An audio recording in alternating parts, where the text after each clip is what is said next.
Thank you, Mr. Chair, and thank you, Mr. Massey. Ms. Pratt, if I could start with you, just for all of those perhaps that are watching that didn't follow as closely as most of us in the room did about the Shaw-Rogers Freedom Videotron drama and reduced competition that resulted. You advised the government early on in that process about the Competition Bureau's views on the competitive nature of that proposed transaction. Is that correct? So we're an independent law enforcement agency. So our role is really like we're like the competition cops. So we investigate a merger. We are completely independent in that function. You're right. And you said? Well, we were definitely concerned, and that's why we challenged the transaction before the Competition Tribunal. That's the way our model works. We investigate, we see a problem, the commissioner brings an application before the tribunal, and we have to live with that decision.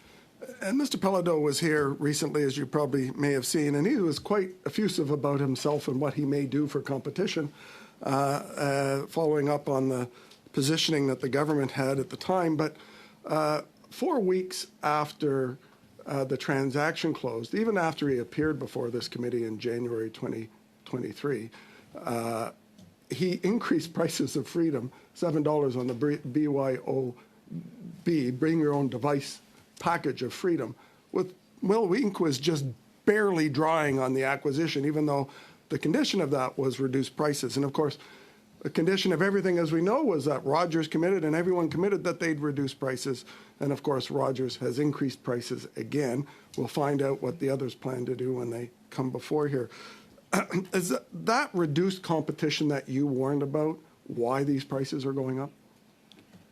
So I don't think we can say that whether or not prices are going up and what the magnitude of that is. As Ms. Sonley said, it is a very complex question that requires a lot of data to see because of the variety of factors and what actual consumers are paying.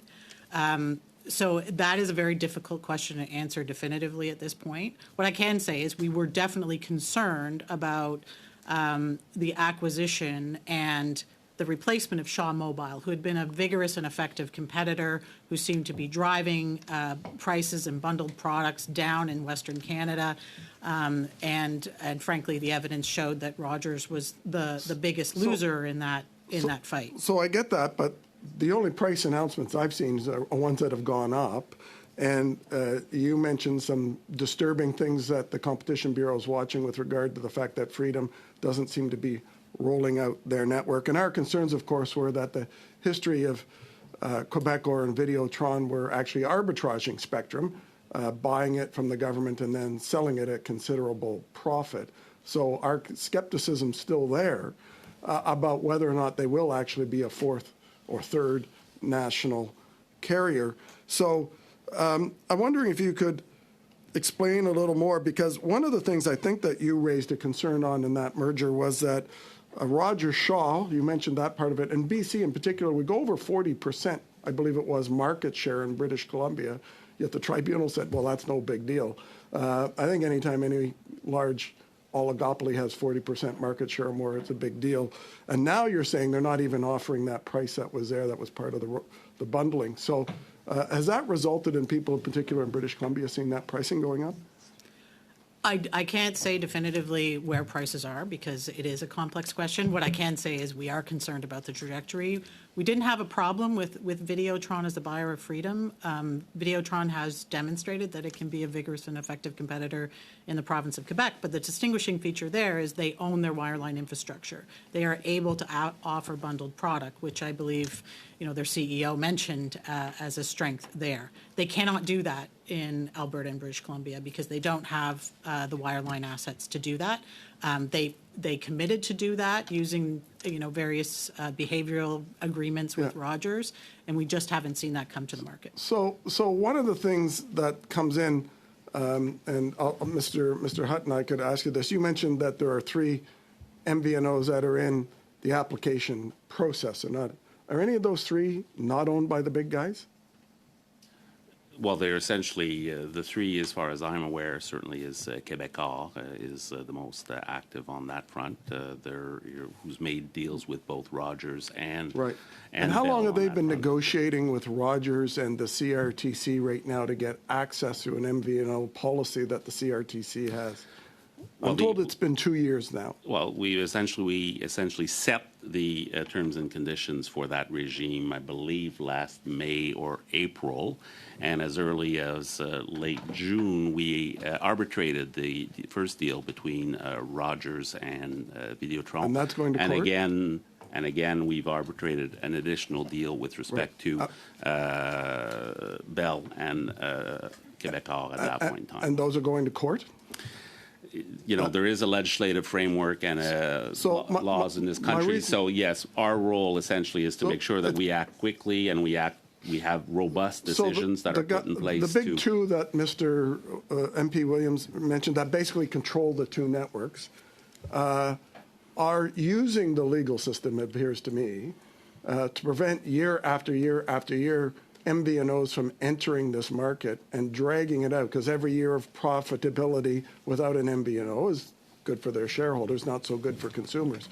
So they're actively, appears to me, to be using the system that the government, the CRTC, and now the courts have to delay at least, if not totally prevent, competition through MVNOs. So is your policy really effective since they're allowed to use it that way?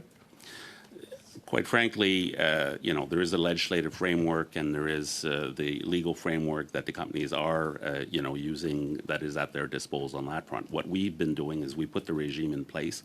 We've acted quickly. We've acted robustly to make sure everything that we can do is put in place. That's, you know, sort of the limits of our ability at that point in front.